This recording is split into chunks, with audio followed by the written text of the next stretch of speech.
matasa sai mu gane a daina ta'addanci da mu, a ba mu kuɗi da baya mu dinga kisan kayan mu dai yan uwa.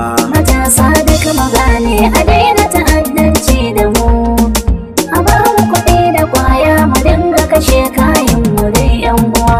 Ruwan sama ya gudana biri ya so marawar jiki, yana so ai kisan kai ya hau mulki yayi arziki, sai kaga sun kirawo matasa wai za su yi biki, su ba su kuɗi da kwaya su ce su kashe musu wanda ba su so gani ba. Matasa duk mu gane a daina ta'addanci da mu, a ba mu kuɗi da kwaya mu dinga kashe kayan mu dai yan uwa.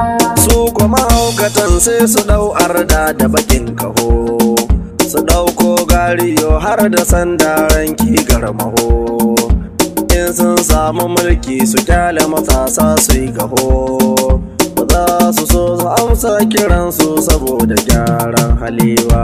Matasa duk mu gane a daina ta'addanci da mu, a ba mu kuɗi da kwaya mu dinga kashe kayan mu dai yan uwa.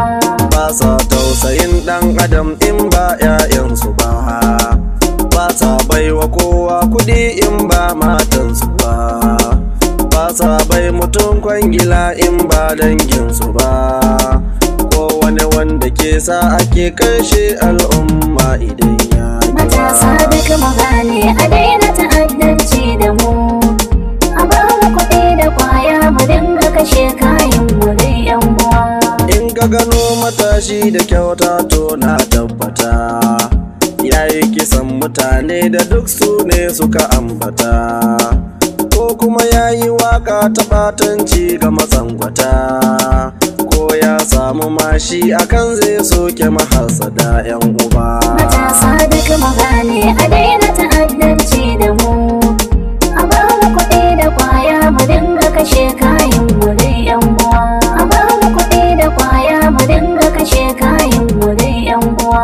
A ba mu kuɗi da kwaya mu dinga kashe kayan mu dai yan uwa.